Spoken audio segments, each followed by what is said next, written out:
É isso, vamos trazer aqui o Breno. Bom dia, Breno Altman, tudo bem com você? Bom dia, Léo. Bom dia, Andréia. Bom dia a todo mundo que está nos acompanhando. O Breno é o exterminador de direitistas nos debates Tô aí da adorando. internet, né? O último foi o Alan dos Santos. Eu estava vendo esse, eu assisti, viu, Breno, no fim de semana, né? E é aquela coisa, né? Parece que ele está sempre sofismando, né? Fazendo uma cara meio cínica, ali, meio irônica. Mas acho que você foi muito bem nesse debate também. Qual o balanço que você faz Ah, desse último aí? Ô, Léo, já nem me lembro do debate. É, não, é uma. Eu acho que esses debates ajudam a desmoralizar as ideias, valores e trajetória do bolsonarismo, né? Eu sei que tem gente que critica, sempre tem essa expressão, não se deve dar palco a fascista, quando você tem 10 fascistas e se senta na mesma mesa, aí são 11. Eu acho tudo isso uma bobagem, né? Ou seja, é uma conversa que levada ao pé da letra, preserva a esquerda numa bolha fechada e homogênea, no qual as pessoas dialogam somente com quem já concorda, né? Eu acho que tem que haver um grande erro da esquerda nos últimos 20 anos. Foi não ter aberto uma linha de confronto contra a direita. Quando surgiu o maior destaque, na virada de século, né? Quando começa a surgir com o maior destaque o Olavo de Carvalho, a lógica foi não vamos dar palco. E nunca houve uma sustentação do debate contra o Olavo de Carvalho. Foram poucos os momentos em que houve essa sustentação. Né?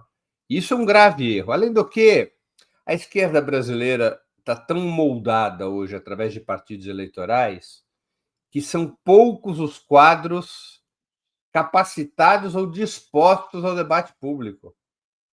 Percebe que o PT é um partido enorme que tem poucos quadros dispostos e capacitados para o debate público político geral. São alguns deputados, alguns dirigentes, alguns intelectuais vinculados ao partido, porque a ideia de debate público ela foi inteiramente substituída pela ideia de campanha eleitoral. O debate público é diferente da campanha eleitoral. Breno, antes de sair, eu queria te levantar uma pergunta aqui, quer dizer, como é que você está vendo a ofensiva fascista, né, da extrema-direita na América do Sul, e imperialista, né, porque realmente, América Latina, né, de uma maneira mais ampla, olhando para o México também. Olha, os Estados Unidos busca recuperar a influência na região. E o instrumento principal que os Estados Unidos utiliza para exercer pressão e para tentar recuperar influência na marra é a pressão militar.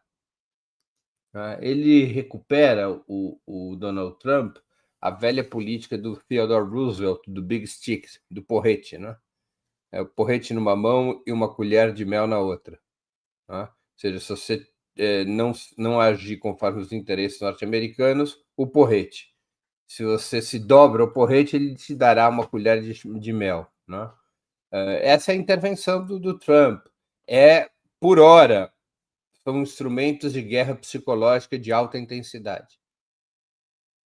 Eu continuo a achar pouco provável o desencadeamento imediato de alguma operação militar de largo espectro. Mas os sinais são de intensificação da guerra psicológica, especialmente em relação à Venezuela. A Venezuela é o grande alvo norte-americano, exatamente porque o governo venezuelano é o que mais longe foi no processo de construção da soberania do país. Né? A influência interna dos Estados Unidos da Venezuela é muito baixa. Você compara com outros países, incluindo o México e o Brasil, a influência é muito baixa. No Brasil, no México, é uma influência alta ainda, porque as elites locais são, na sua enorme maioria, pró-americanas. Né? É o grande problema, né? Mas deixa eu passar para a André aqui, Breno, e sobre a Venezuela, exatamente isso que você falou, Agora, né? eu acho que pode haver, veja, eu acho que o que eu acho mais provável de vir a acontecer. Na noite de ontem, Donald Trump assinou para um possível diálogo com Maduro. Há muita Eu, pressão chinesa sobre o Trump. Há muita pressão chinesa. que não é pública, mas que vaza por todos os lados, e que o Xi Jinping colocou sobre a mesa vários temas vinculados à Venezuela. E os assessores militares de Donald Trump dizem a ele que qualquer operação de amplo espectro é extremamente perigosa, extremamente incerta, né? Ele falou isso de abrir diálogo. Agora, eu acho que seria razoável pensar que, na hipótese, nas próximas horas ou dias, de um bombardeio sobre Venezuela, na fronteira com a Colômbia, a pretexto de atacar algum laboratório ou algum assentamento narcoterrorista. Mais ou menos com o mesmo estilo que os Estados Unidos fez no Irã. Não é uma operação militar de amplo espectro, é uma operação militar pontual para dizer que fez. Porque, Léo, a essa altura, se o Trump não fizer nada, ele sai desmoralizado. Pois é, esse é o grande problema. Ele já mobilizou uma quantidade de forças tão grande. Mas está com o André aí. Valeu, gente. Bom dia para vocês. Abraço. Até mais, Léo. Bom dia, então. Vamos continuar com a Venezuela? Eu só queria fazer um parêntese, viu, Breno? O que tem me assustado nesses eventos, que acho que são importantes, dessa discussão da esquerda com a extrema-direita, é que tem um núcleo que pensa, pautado na ciência, conhecimento, e vai discutir com quem não tem argumento científico, lógico, fonte. Então, é desesperador, porque o que falta para a extrema-direita é a base científica, né? É o conhecimento. E aí eles vêm com uma retórica completamente deslocada. É verdade. É uma dificuldade. Agora, é verdade, André, mas a gente tem que olhar para o outro lado do problema, que me preocupa muito mais. A esquerda não está preparada para o debate público. Isso com certeza, concordo contigo. Você não está preparada, não quer dizer que não tem conhecimento. Tem muita não gente. Tem, não está preparada para a tarefa do debate público. Uhum. Eu repito o que eu disse há pouco, ou seja, o debate público foi inteiramente subsumido, foi inteiramente deslocado para a campanha eleitoral. Então, você não tem quadros de esquerda escrevendo nos jornais, fazendo embate contra a direita, pegando as ideias, vamos assim generosamente dizer, as ideias produzidas pela direita, e não só pela direita bolsonarista, pela direita liberal também, e fazendo debate, né? São poucas as pessoas que atuam nessa área. A direita ocupou o debate público.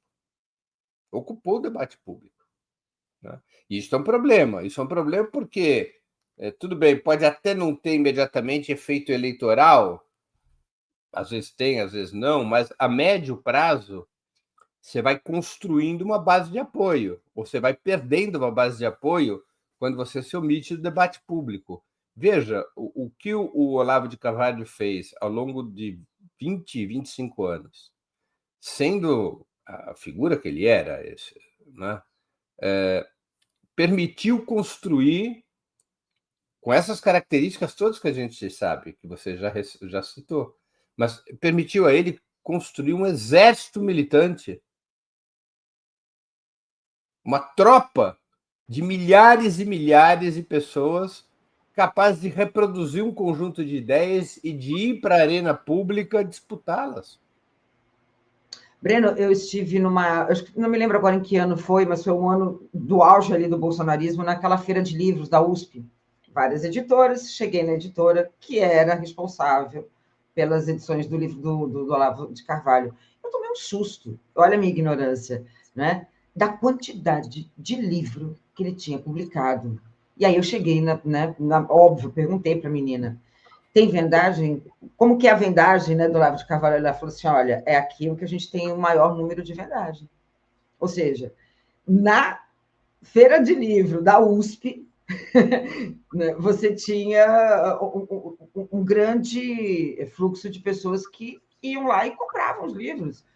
Isso me assustou, né? E ele fez muitos livros, né, por lá. Muitos livros. É isso, né? É isso. Bom, mas aí, por conta disso, essas teorias não é, da guerra cultural, etc. e tal, né, se expandiram e tomou a ordem do dia. Vamos falar da Venezuela? Continuar falando sobre Venezuela? só para a gente poder fechar, porque é uma questão que também está inserida nesse processo, né, de uma extrema-direita, né, que tenta montar uma lógica completamente fora da realidade, e o que tem por trás são os interesses, né, com relação ao petróleo, e o que é pior, né, esse jogo com, acho que é a ideia de unidade latino-americana, né, que eu acho que é o ponto central do Bannon nesse sentido. Olha,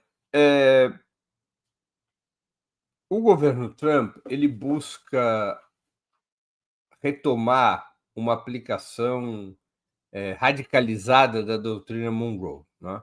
A doutrina Monroe ela foi criada em 1823 pelo então presidente norte-americano James Monroe. Ela tem um lema fundamental: América para os americanos. Ele é um lema de duplo sentido. Naquele momento, representava a expulsão dos impérios europeus das Américas.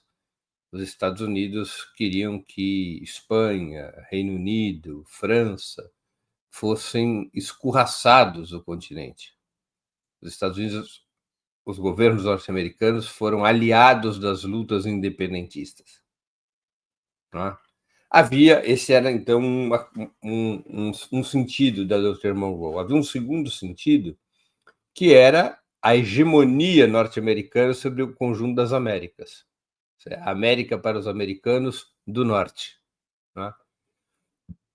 E essa doutrina, ao longo do tempo, especialmente quando os Estados Unidos se tornam um Estado imperialista, essa doutrina ela é fundamental e ela conduz à compreensão geopolítica de que a América Latina ela era o pátio traseiro, o quintal, o backyard, como dizem os norte-americanos, da Casa Branca, dos próprios Estados Unidos.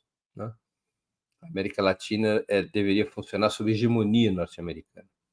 Essa hegemonia, nos últimos 20, 25 anos, ela veio sendo abalada. Né? Primeiro porque surgiram vários governos progressistas contra-hegemônicos na região, a partir da eleição de Hugo Chávez na Venezuela, em 1998. Segundo, porque a influência da China cresceu muito. A China se transformou no principal parceiro comercial da maior parte dos países latino-americanos. Os Estados Unidos recuperar essa hegemonia. Para recuperar essa hegemonia rapidamente, porque os Estados Unidos não têm tempo a perder, é necessário, para Donald Trump, é necessário derrubar ou substituir os governos de esquerda da região. Ele precisa de governos aliados em toda a América Latina para poder retomar a hegemonia norte-americana. Ele precisa de governos como o de Milei. Né? E isso o leva a ter uma política de desestabilização e confrontação contra os governos de esquerda da região. E a principal pedra no sapato dos Estados Unidos, especialmente na América do Sul, a principal pedra é a Venezuela. Por que a Venezuela? Porque a Venezuela teve uma revolução política, as elites, o empresariado, a burguesia venezuelana não dirige mais o Estado. O Estado é dirigido pelas classes trabalhadoras, pelas forças populares, pela esquerda, pelo chavismo. A revolução política permitiu a que a esquerda na Venezuela, ao contrário do que aconteceu em todos os demais países da América do Sul, a esquerda na Venezuela tem hegemonia não apenas no poder executivo, mas no poder legislativo, no poder judiciário, nas forças armadas, na polícia, em todos os aparatos do Estado. O Estado foi reconstruído, surgiu um outro Estado, que já não é mais o velho Estado onde as elites venezuelanas associadas aos Estados Unidos deitavam e rolavam. Então,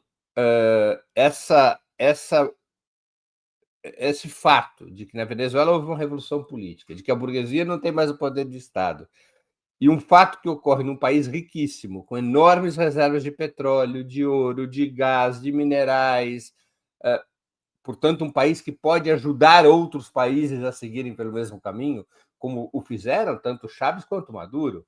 Enquanto a Venezuela não estava sob sanções, a Venezuela foi um ponto de apoio para os demais países da região aumentarem sua autonomia em relação aos Estados Unidos.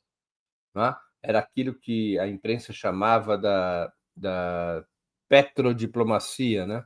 essa diplomacia do petróleo conduzida por Chávez e depois por Maduro. Por isso que os Estados Unidos têm que atacar a Venezuela frontalmente, tá? Frontalmente. Nos outros países, os Estados Unidos podem apostar em vias eleitorais. Tá? Por exemplo, no Chile agora. Eu sei que a gente conversará sobre isso daqui a pouco, mas é muito difícil que a esquerda consiga ganhar no Chile. Pode haver o Cast, eleito presidente, ele é à direita do Milei. E, evidentemente, um aliado muito próximo. Tá? Não tenta desgastar eleitoralmente Gustavo Petro na Colômbia, agora a Cláudia Sheinbaum no México. Claro, fará o que tiver que fazer para tentar desgastar o governo Lula em vistas às eleições do ano que vem. Mas, no caso da Venezuela, não existe via eleitoral. Ou seja, eles não têm forças para a via eleitoral. Nesse momento, inclusive, a oposição está muito dividida e o setor golpista está muito isolado. Não é? Então, Donald Trump não tem solução interna na Venezuela, nem eleitoral, nem golpista hoje. Então, ele vai construir uma solução externa, militar. Esse é o desenho que a gente pode fazer da estratégia de Trump. E ele aposta numa paralisia, numa divisão entre os países latino-americanos, e que ele vai fazer isso sem uma reação mais firme.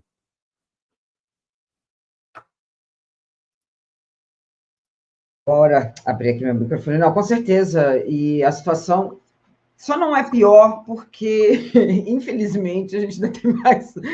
Pelo menos a gente acredita que seja só mais 2 anos de Trump, mas ele ainda está ali criando mecanismo para ficar manter essa estrutura de poder. O Isaac Lucena falou: bom dia, André, Breno, jornalismo e análise política e excelência.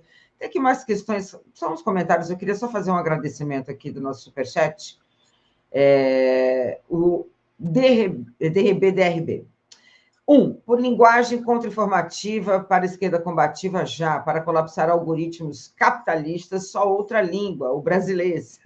O vírus das fontes globais contagia. Jornalistas são alvos certos. Muito obrigada pelo seu superchat.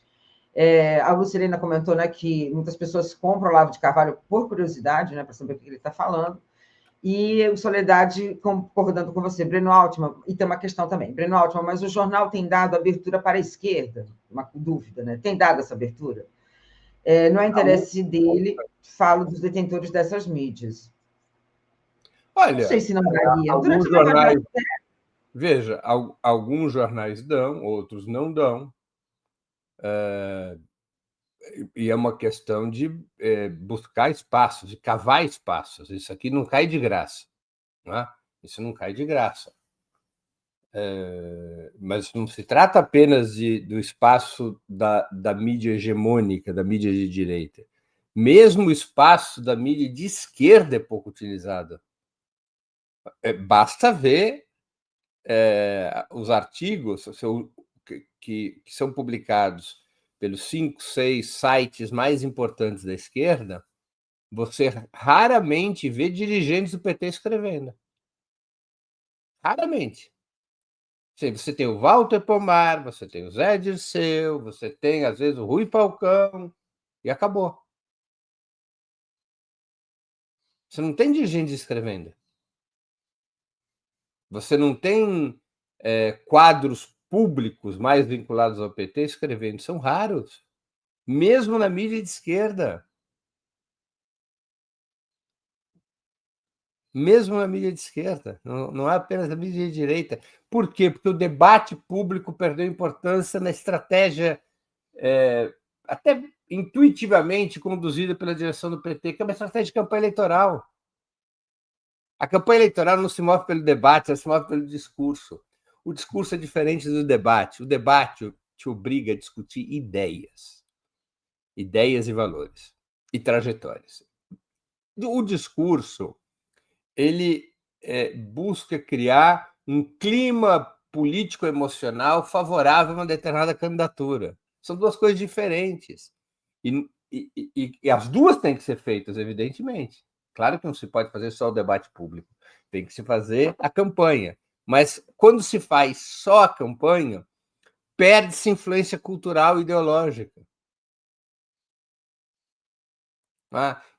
Vou dar aqui um exemplo para ficar mais claro. Por exemplo, tem certos temas que o discurso não pode abranger, porque perde votos. Então, por exemplo, você dizer que a China é um país mais democrático que os Estados Unidos, marqueteiros dirão, não pode falar isso, perde votos. No debate público, isso tem que ser dito obrigatoriamente. Obrigatoriamente. No discurso, você dizer a resistência palestina tem o direito à luta armada contra o Estado genocida de Israel. No discurso de campanha, marqueteiros dirão, pelo amor de Deus, nunca diga isso, vai perder votos. No debate público, é obrigatório dizer isso. São lógicas, dinâmicas distintas. Não é? E a esquerda foi abandonando o debate público. Você não vê dirigentes do PT no debate público. Vê pouco. E isso foi moldando, inclusive, Andréia, o tipo de direção que os partidos têm. No passado, os partidos tendiam a ter nas suas direções seus melhores quadros. Não é mais assim. A tendência é você ter hoje nas direções dos partidos de esquerda especialistas em campanha, especialistas nas táticas de campanha eleitoral. Você já não tem mais nem lideranças sociais relevantes, porque partidos quase exclusivamente ligados a campanhas eleitorais não são um espaço prioritário para os movimentos sociais. Os movimentos sociais não vivem de campanha eleitoral. Então, você não tem mais lideranças operárias, você não tem mais lideranças populares nas direções dos partidos, é muito raro. Você já não tem mais os intelectuais públicos, ou seja, os grandes quadros de esquerda, porque a eles não interessa ficar debatendo táticas eleitorais apenas. A qualidade dos textos partidários é muito baixa. Então, isso fez com que a extrema-direita, mesmo com as suas deformações, tivesse uma enorme liberdade para ocupar o espaço do debate público. E parece que, enfim, a impressão que dá é que a esquerda, a tendência é só concentrar num polo. Agora é a questão das redes sociais. Não apenas as redes sociais, essa que é a questão, né? Você tem que ampliar o debate. Ou seja, vai novamente, passa a ser uma aposta em reduzir o debate público, ou reduzir a intensidade, porque essa aposta em redes sociais é uma aposta no que se chamam os influenciadores, que são o quê? Textos curtos, memes, cards, pequenos vídeos. É dentro do discurso eleitoral, isso não faz parte do debate público. Perfeito. As redes sociais podem e devem ser usadas para o debate público, por exemplo. Esses debates nos quais eu participo, vídeos que fazemos, são instrumentos do debate público, não são instrumentos da campanha eleitoral.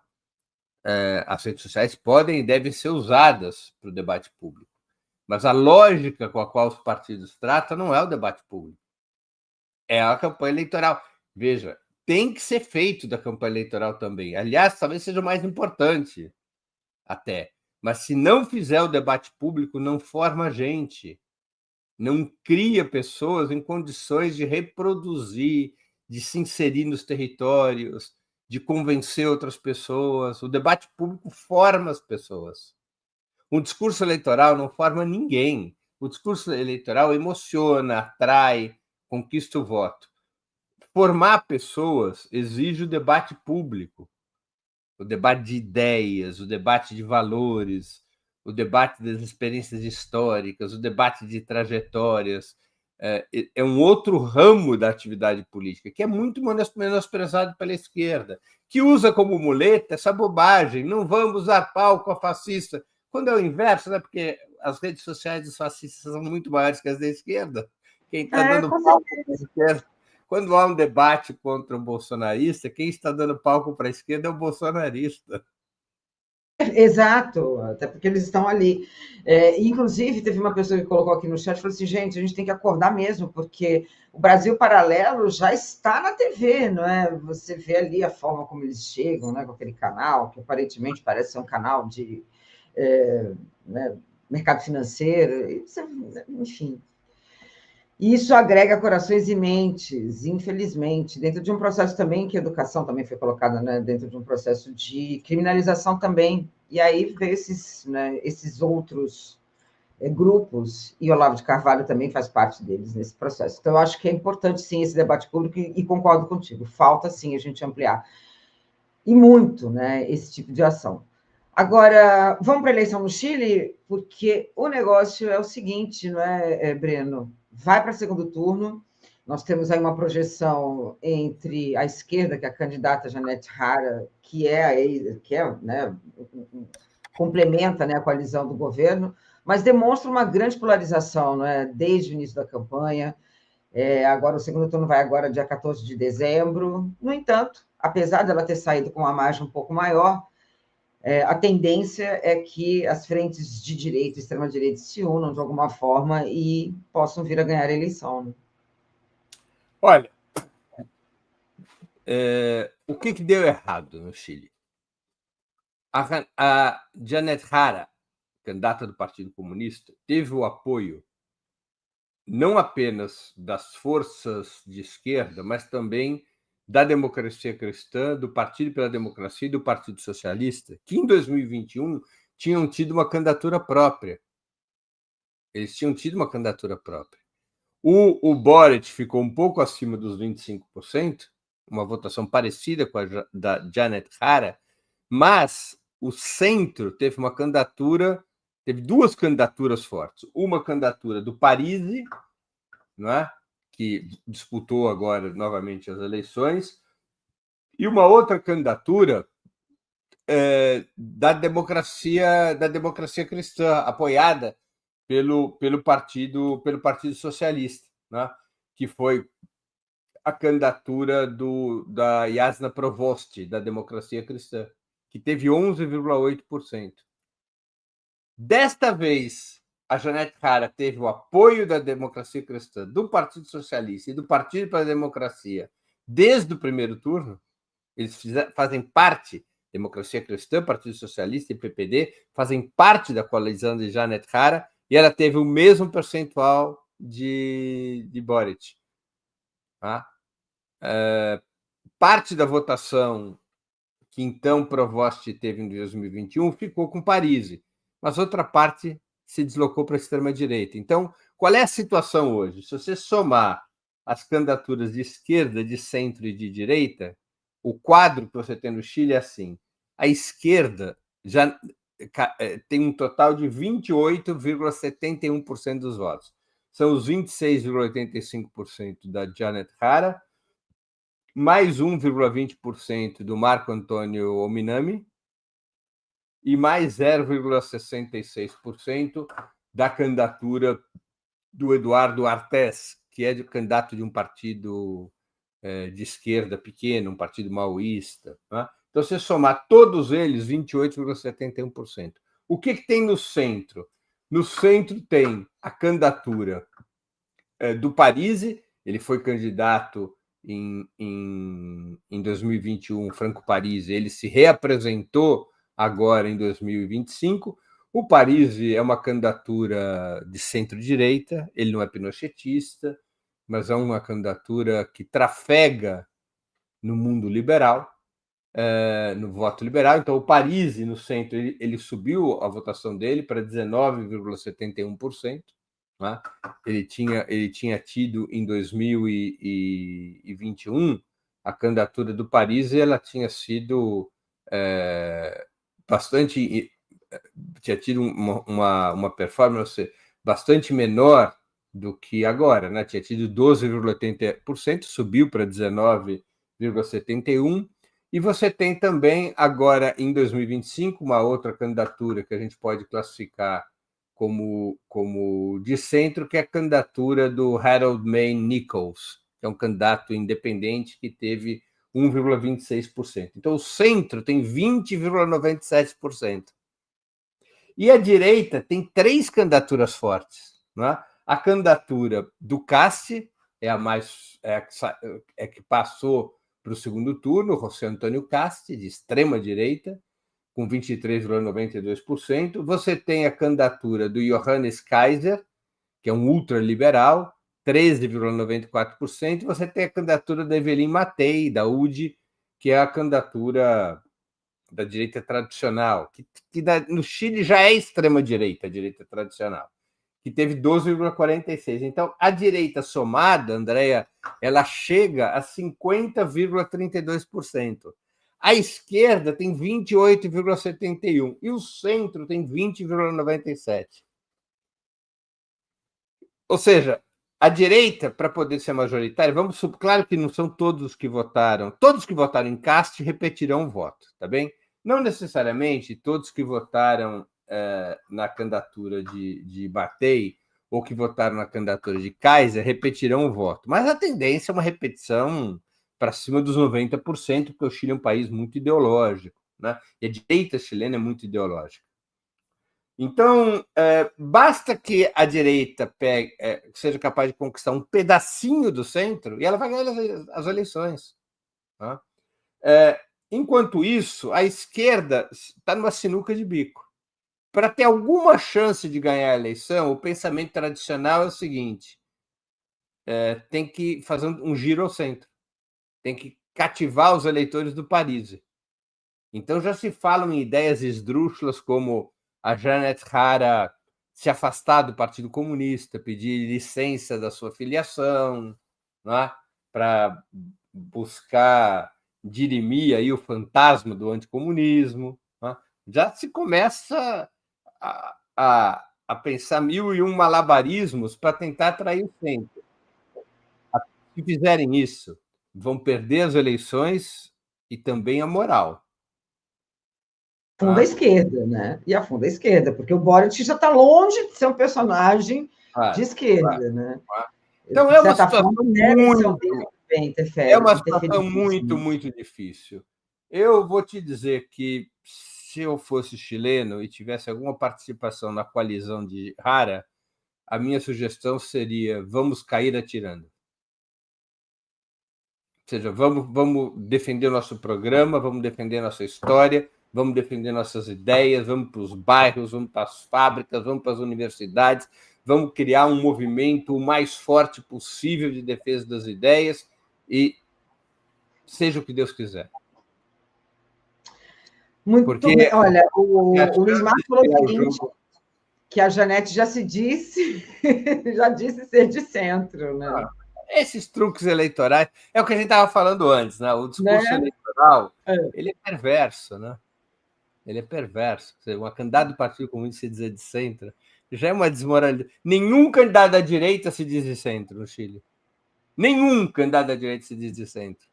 O Casti elogia o Pinochet, ele não tem receio de elogiar o Pinochet. Pois é, Breno, esse fantasma do Pinochet... Infelizmente, essa rendição chegou a um setor do PC chileno. É uma esquerda rendida, que não tem apetite para o embate ideológico. Tá?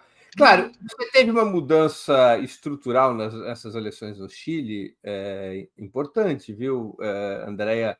Que assim, foi a primeira vez que no Chile você teve voto obrigatório e você teve registro automático. Quer dizer, ninguém precisava ir às juntas eleitorais se registrar, bastava ter mais de 18 anos, e todo mundo era obrigado a votar. Então, o número de eleitores disparou. As eleições de 2021, nas eleições de 2021, votaram menos de 9 milhões de eleitores. Nas eleições de 2021, você teve 8 milhões e 300, 8 milhões e 400 mil eleitores. E agora, Andréa, pulou para um número absurdamente alto. Nós pulamos para 15 milhões e 800 mil eleitores. Então, são mais de 7 milhões de eleitores adicionais. E isso foi melhor aproveitado pela direita do que pela esquerda. Com certeza, né? Melhor aproveitado pela direita do que pela esquerda. Então, é uma situação muito difícil. Não tem fórmula mágica. Isso aqui, a ideia de que possa disputar o centro. Veja, eu vou te dizer uma outra coisa. Se a esquerda traísse todos os votos do centro, mesmo assim, a soma da esquerda com a direita, com o centro, ficaria em 49,68%. Mesmo assim, não ganha. Se somasse todos os votos do centro e mantivesse todos os votos do primeiro turno. Não é? Então, vai ter... seria se algum partido, né, se a direita ali não apoiasse, né? Pegasse o para a França. Mas eu acho que não vai acontecer. Não. Os candidatos da direita, Matei e Kaiser, já declararam o voto em Castro. Já acabou essa história. No Chile é no mesmo dia, ninguém vacila nessas coisas. É um país com sólida tradição de polarização ideológica. Veja, então vão surgir gênios na campanha da Jara que vão dizer: não é suficiente fazer sinais para o centro, nós temos que fazer sinais para o eleitor de direita. Aí começa a desmoralização. Não vai ter eficácia eleitoral, muito provavelmente, e vai ter a desmoralização política ideológica. O PC chileno vai entrar numa aventura desse tipo, que a Jara quer entrar, mas o PC chileno, com toda a sua tradição, vai entrar numa bagaça desse tipo? Não, o próprio Boric, na própria eleição dele, também a forma como ele cedeu, né, já desconfigurou essa relação, né, dessa esquerda chilena. E acho que isso é consequência disso também, né? Bem, mas aí no caso do Boric, você pode dizer o seguinte: havia uma chance eleitoral real, tanto assim que ele ganhou. Né? Então, ele precisava atrair os votos do Parisi, que tinha 12,80% dos votos, e da Provost, que tinha 11,60%, que era a candidatura do Partido Socialista e do PPD da Democracia Cristã. Provost, ela era democrata cristã, mas tinha o apoio dos socialistas. Então, atrair a Provost um pedaço do Parisi fazia sentido e podia ganhar as eleições. Eu aqui não estou discutindo se o movimento que ele fez foi ou não correto, mas era pelo menos viável. Era um movimento que você fazia e ainda que você, vamos dizer, renunciasse a parte da sua identidade programática, tornava possível a vitória. Agora, nem a vitória será tornada possível por isso. Haverá apenas desmoralização. Né? Haverá apenas desmoralização. Eu penso que, a essa altura, deveria ser feita uma campanha que animasse a base social de esquerda, que animasse os mais jovens, que preparasse o país para a resistência.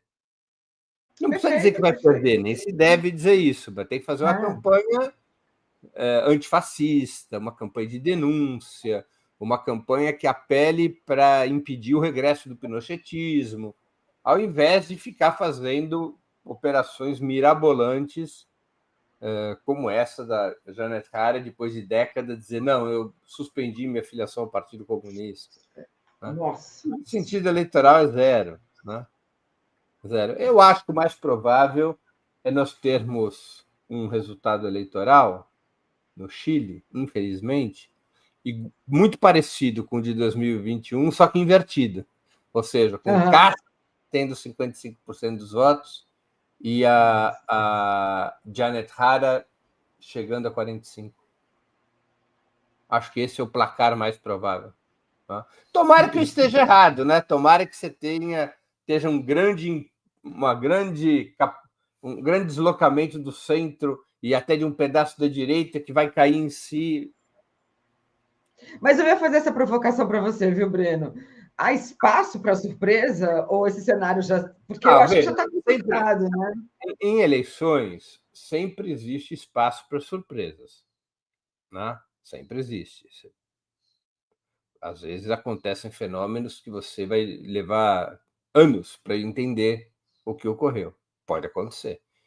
Aqui no Brasil, nós tivemos um fenômeno incompreensível. Geraldo Alckmin, em 2006, ele teve menos votos no segundo turno do que no primeiro.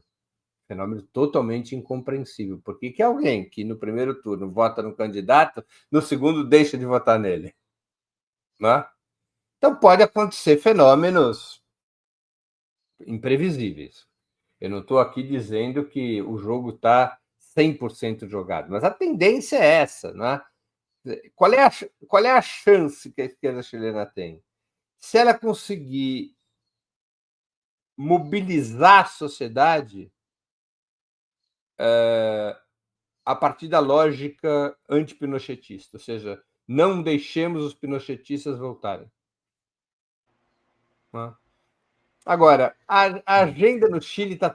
Aí é uma alerta que a gente tem que ter, né, em relação a isso. A direita conseguiu mudar a agenda do Chile. Um pouco o que a direita está tentando fazer aqui no Brasil. Porque a agenda do Chile, quando foi eleito o Boric, em 2021, era a agenda da distribuição de renda. Era a agenda do estalido social, era a agenda de uma nova constituinte, era a agenda do avanço nos direitos econômicos e sociais. A agenda dessa campanha eleitoral foi segurança pública, política anti-imigratória, porque há um certo consenso no Chile, verdadeiro ou falso, mas há um consenso de que o Chile piorou muito os seus indicadores de segurança pública, e piorou mesmo. O Chile teve não chega nem aos pés do que é o Brasil, mas piorou mesmo os seus indicadores de segurança pública, e essa piora teria acontecido em função da imigração venezuelana. Né? Então, a agenda da segurança pública levou ao crescimento da direita. Aqui no Brasil, a direita está tentando mudar a agenda para a segurança pública. E tem setores de esquerda, que eu fico pasmo, que acham que tem que fazer o debate na agenda de segurança pública. Até amigos meus eu vi aí esses dias propondo: vamos fazer isso, vamos fazer aquilo, vamos nomear não sei quem, vamos ter uma política mais dura de segurança pública. Nós temos que sair da agenda de segurança pública o mais rápido possível. Não, ou então arrumar essa retórica, né? Porque, Breno, os 5 presídios federais que existem no Brasil são do governo Lula e Dilma. O último, acho que estava lá mais de 60%, já construído pela Dilma e foi entregue pelo Temer. Mas, quer dizer, já tem ali, né? Nós temos, faz na prática. André, é assim, nós temos que tomar medidas em relação à segurança pública, o governo tem que tomar medidas em relação à segurança pública, seria bacana se o Lula separasse justiça de segurança pública, mas tem que tirar do centro da agenda a segurança pública e colocar de novo justiça social. Quer dizer, o que o governo poderia fazer, na minha modestíssima opinião? Imediatamente deslanchar um movimento social e institucional de apoio à PEC da Erika Hilton, que acaba com a escala 6x1. É esse o grande debate que tem que haver no país na acumulação de forças para as eleições de 2026. Mudar o debate, né? Urgentemente. Até porque tem que aproveitar esse momento, né, que o Derrite fez tudo que poderia de errado. O Hugo Mota também errou tudo que poderia ter errado. E essa articulação na semana passada, né, nesses últimos dias, com relação a essa PEC, foi esse projeto é um terreno. Toda vez que a segurança pública é o centro da agenda, a direita ganha vantagem, a esquerda perde. Isso assim no mundo inteiro. Porque a direita oferece um discurso fácil. O discurso da segurança pública, quando esse problema emerge, ele é um discurso naturalmente reacionário. Porque as pessoas amedrontadas pela segurança pública, o que elas querem é lei e ordem, é violência contra o crime, é repressão, é fortalecimento da polícia. São elementos político-culturais que são favoráveis à direita. São favoráveis à direita. Então, querer travar um embate neste terreno é um contrato com a derrota, como o Chile mostra. É um contrato com a derrota. Breno, tem uma questão aqui para você, não está na nossa pauta, mas é a Tatiane que perguntou se você poderia comentar. Por gentileza, comentar com o Breno sobre a Tatiana Cerqueira. o resultado do plebiscito do Equador, no qual aparece que votou pela rejeição, não pela instalação de bases militares dos Estados Unidos. Boa notícia. Foi uma boa notícia. Uma surpresa. Né? Sim. Uma surpresa. A resistência, o governo Noboa é praticamente uma ditadura. Né? É um governo sob estado de sítio, um governo violento. Mas há resistência popular ao governo Noboa. E essa resistência surpreendeu, derrotando Noboa no plebiscito. Né? Uma das perguntas, se não me engano, eram 4 questões. Uma das questões foi sobre as bases militares, né, nos bases eleitorais norte-americanas nos Estados Unidos, né? Uma das questões foram outras, havia outras perguntas e o não venceu em todas elas, né? Venceu em todas elas. É importante resultado. Tem mais um superchat do Márcio Fernandes Silva. Buenos dias. Mais cedo o professor Legene criticou o voto obrigatório no Chile. Eleitores caem no discurso liberal. Você traz outra visão. Pode explicar? Bom, eu não conheço a posição que o Legene defendeu. Nós fomos contra o voto obrigatório no Brasil? A posição liberal é o voto facultativo. Embora alguns países de esquerda adotem o voto facultativo, como a Venezuela. Na Venezuela, o voto não é obrigatório. Por que eu acho que a posição liberal é o voto facultativo? Porque votar não é um direito, é um dever. Não é um direito que cada indivíduo decide ou não exercer. É um dever nacional, é um dever público. Eu sou favorável ao voto obrigatório. Eu não acho que nós devamos ter o voto facultativo. Mas isso não é uma questão de grande relevância. Volto a dizer, Venezuela, o voto é facultativo. O Chile, o voto obrigatório. O Brasil, o voto obrigatório. E a esquerda defende o voto obrigatório no Brasil. Quem é contra é a direita. Né? Não é uma questão de princípio. Não é uma questão de princípio. E não acho que foi o voto obrigatório que derrotou a esquerda no Chile. A esquerda manteve o mesmo percentual até, né? Ali a votação do Boric, com menos de 8,5 milhões de eleitores, ela se manteve com Jara, com Rara, com um colégio de 15 milhões e 400 mil eleitores. Se manteve o mesmo percentual. Né? Quem perdeu força foi o centro. Né? O centro, mas não foi porque o voto é obrigatório e porque aumentou o número de eleitores. Né?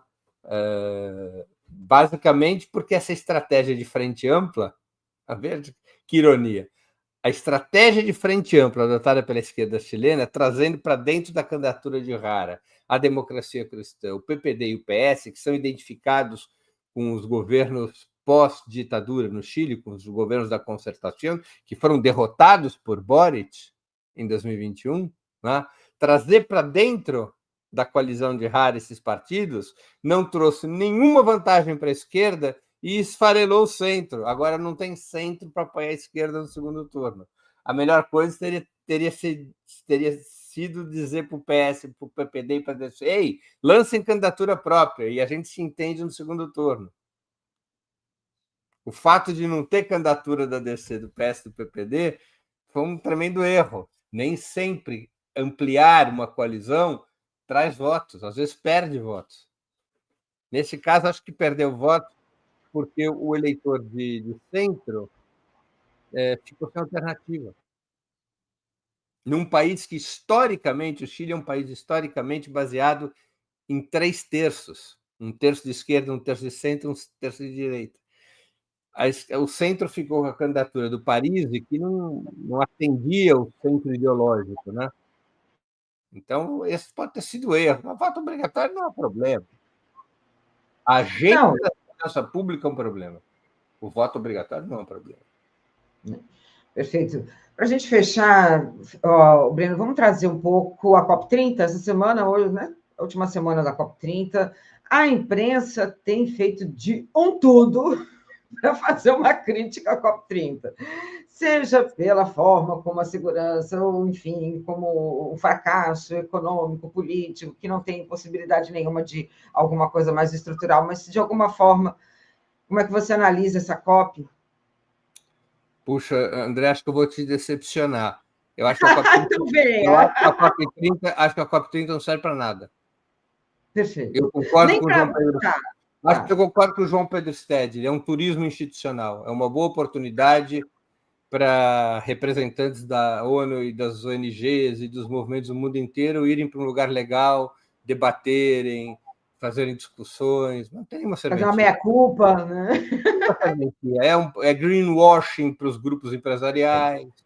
Nenhuma serventia. Não, na verdade, não está certo. Não tá. O que tem de mais relevante na COP30 são os protestos. A marcha de ontem, os protestos, isso que tem mais relevante. Porque da COP30 não sairá nada. Porque os grandes problemas não estão resolvidos. Quando você até porque não vai se resolver a questão petrolífera, por exemplo, né? Como é a questão da indústria, né? Veja, as representações dos países estão muito rebaixadas na COP30, porque os governos sabem que não vai resolver nada. E vários desses governos não querem resolver nada. E você vê mesmo as representações do Sul Global foram de baixa relevância. Você não teve na reunião presidencial, você não teve Xi Jinping, o Putin não pode sair da Rússia, mas não teve o primeiro-ministro da Rússia. O Xi Jinping mandou uma representação de segunda ou terceira linha. Os Estados Unidos nem apareceram. Né? Então, eu entendo, a COP30 é uma coisa legal, é uma coisa parecida com o Fórum Social Mundial, com graça ali a militância de esquerda do mundo inteiro, quem participa acha o máximo, mas é inútil. É inútil. Eu não vejo nenhuma utilidade na COP30. Não, acho que no final das contas o que você coloca em questão mesmo são as COPs como um todo. Né, o que eu coloquei ali é a forma como a imprensa usa para fazer um ataque ao governo. Mas concordo quando você traz essas questões. Por outro lado, você tem ali um problema muito sério, e o Lula teve que lidar com isso, né? Como a imprensa tratou essa questão da dicotomia, né? Entre você falar em transição energética e, ao mesmo tempo, ainda pautar a questão do petróleo, enfim. Eles tentam procurar ali algum mecanismo de crise para o governo. Acho que é nesse sentido. Isso é uma outra questão. Não, veja. Realizar a COP30 não é uma questão do governo Lula. A COP30 é uma decisão das Nações Unidas. Não, de vir para cá. Não é o Brasil, não é o governo Lula o responsável pela COP30 ser inútil. Eu não estou dizendo isso. Não, eu sei disso, porque a imprensa diz isso. Claro, a imprensa de direita tenta colocar dessa maneira. Não, eu estou dizendo, esses mecanismos da COP são inúteis. Né? Eles são feiras ecológicas que já há muito tempo não permite avanço nenhum. Tá? Eu vi aqui alguém no chat, você queria que o Trump tivesse presente? Bom, se os Estados Unidos não estiverem presentes na COP, não tem acordo sobre nada, porque eles são os principais responsáveis pelo problema ambiental. Se eles não participam da negociação, o problema não vai ser resolvido. Ou seja, eu não estou pensando a COP30 numa lógica simbólica, numa lógica efetiva de combater o problema ambiental. É inútil. Ele pode ser legal como simbolismo, pode ser legal para o debate, tudo bem, debater não é ruim. Eu não estou condenando a COP30, não estou dizendo que as pessoas não deveriam ir. Não, está ótimo. Eu estou aqui dizendo, os protestos são a parte mais forte. A marcha de ontem, os protestos indígenas, cada grupo social apresentando ali sua agenda. Isso é a parte boa da COP30. Agora, em termos de eficácia, de resultado, a COP30 é inútil. Não é inútil. Não, resultados bons para o meio ambiente, efetivamente, não tem.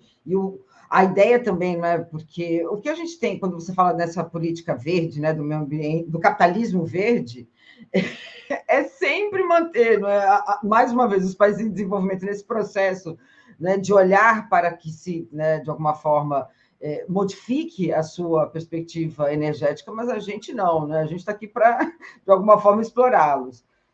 Mas, no final das contas, Breno, nem o fundo você acha que traz ali uma modificação Qual fundo? mínima? O fundo que eles estão propondo econômico para essa questão. Se eu não me engano, é a 11ª vez que isso é proposto em alguma COP. O problema é que esses fundos não são suficientes, porque os países capitalistas desenvolvidos não querem pagar a conta da transição energética. Esses fundos são irrisórios perto das necessidades reais. Não? A Paula Meniconi, bom dia, Paulinha. Ela comentou o seguinte: ontem uma jornalista da Globo disse que a China é a maior poluidora do mundo. Acredita? Não, já foi, não é mais. A Não é China mais, hoje é né? o país que mais investe em medidas ambientais. Já foi. Já foi. É Não, fato. já foi, com certeza, já foi. A Luciana Barros comentou que a Globo está muito empolgada com a COP30. Por outro lado, o Duni lembrou que a Globo é o balcão de negócios de Trump. O negócio é pegado mesmo, né? Não tem jeito. E o Chegutz falou: a COP30 não flopou, porque não foi Trump ou Xi Jinping, mas traz à tona o problema ambiental. E aí, reforçado pelo que você falou, né? Por essas manifestações. Porque o ponto foi uma aposta do governo, foi uma aposta do Lula trazer para o Brasil, né, trazer para cá, para o Pará, e ele ainda fala nessa questão do Belém, né, a importância de levar para o Belém, etc. e tal, mas infelizmente, Mas veja, tem que concordar, estruturalmente está longe. Simbólica, eu não estou, para eu me fazer entender, a parte simbólica está ok. Fazer uma COP na Amazônia tem um simbolismo forte, não sou contra. Utilizar o espaço de debate da COP30, não sou contra. Os protestos na COP30 sobre as questões ambientais são importantes. Isso é a parte do simbólico. Agora, naquilo que você me perguntou, que é a parte do efetivo, ela não tem nenhuma importância. Ela não vai resolver coisa alguma, como as outras COPs não resolveram, porque não são grandes encontros internacionais que vão resolver as contradições. Essa é uma metodologia. Eu vou aqui, me perdoem os espectadores, é uma metodologia engana-trouxa. Que é assim: você não tem como resolver o problema, você não tem condições de pressionar os países ricos para pagarem a conta, você cria grandes encontros internacionais que fica parecendo que todos os governos estão empenhados em resolver o problema, quando isso não é verdade. Os governos europeus e o governo norte-americano não estão empenhados em resolver problema nenhum. Mas quando tem esses grandes encontros, o Macron vem, aparece dançando ali na Bahia, depois vai para Belém, o príncipe William também chega junto, e todo mundo parece igual, parece que está todo mundo resolvendo um problema, as contradições desaparecem. Então, isso é um truque. Esses encontros internacionais são um truque. É um truque mercadológico. Eu vi também a rainha Silvia e o rei andando por Ouro Preto, passeando em Ouro Preto, pareciam dois turistinhas, assim, bonitinhos, sabe? Eu falei: olha, o negócio está fervendo. Mas é isso. Eu acho que, né, a semiótica deu certo, então, né? Pela semiótica está tudo ok, né, Breno? Sim, e os protestos são uma parte importante. Importante, concordo. Né? Os protestos dos concordemos ou não com as reivindicações, isso não é relevante. Mas quando, nesses encontros internacionais, os movimentos sociais se fazem presentes, com as suas reivindicações, com as suas opiniões, isso é importante, dentro do simbolismo. Né? Agora, a COP30 ela vai ter o mesmo desenho das COPs anteriores. Ela vai ter uma resolução que critica o fato das resoluções anteriores não terem sido cumpridas, isso é uma prática, e projeta um novo futuro. Aí na COP31 nós vamos ter esse mesmo balanço. Por quê? Porque tem contradições reais, não há unidade entre os países para enfrentar a questão ambiental, há confrontação. Você fazer um evento de congraçamento, quando você tem uma situação de confrontação, é por enganação. Você não tem uma situação de congressamento, tem um enfrentamento. E esses eventos, como a COP30, foram desenhados, não foram desenhados pelo Brasil, foram desenhados pelas Nações Unidas, como encontros de congressamento. Por que os protestos são importantes? Porque eles chutam a porta do congressamento. Entendeu? Eles são um riso no velório, eles são um raio em céu azul, eles são o chute na porta. Porque esse congressamento é falso. Há um antagonismo entre os países sobre a questão ambiental. Há um antagonismo. E antagonismos não se resolvem em eventos de congressamento. Olha, Breno, para a gente fechar, tem uma. Eu acho que eu separei aqui, não, mas tem uma fala aqui de uma das pessoas no chat que falou assim: quer ver? Falando que a COP30 deu tão certo, né, que o príncipe William veio com o jatinho dele para falar sobre transição sustentável, né? Mas com jatinho particular. Então é isso que a gente tem na prática, né? Muitos jatinhos particulares em nome do meio ambiente. Eu estou tentando achar a pessoa, mas infelizmente eu perdi aqui o comentário, mas eu acho que isso por si só diz muito, né? Mas para você se despedir, Breno. Bom, vou aqui desejando a você uma boa segunda-feira, uma boa semana e a todas e todos aqui, que estão nos acompanhando. Foi Fabrício Tavares, Príncipe William, a bordo do seu jatinho, vem falar sobre redução de emissões de carbono. Pronto. Obrigada, viu, Breno? Boa semana para você também. Essa semana alguma coisa especial? Conta para gente. Eu mandei aqui o card, deixa né? Eu ver. Vou pegar aqui, peraí. Então, perfeito. Deixa eu colocar aqui rapidinho para gente. Deixa eu pegar. Aqui, vamos compartilhar aqui rápido. Então, essa semana, deixa eu pegar aqui a tela. Milton Atum, que massa, hein? Ó. Deixa eu pegar aqui. Tá aqui, ó. Então, 11 horas, Milton Ratum. Muito bem, muito bem. Aí. Aqui na tela. Foi para a tela? Eu não estou vendo. Não, eu te mandei o card da semana inteira.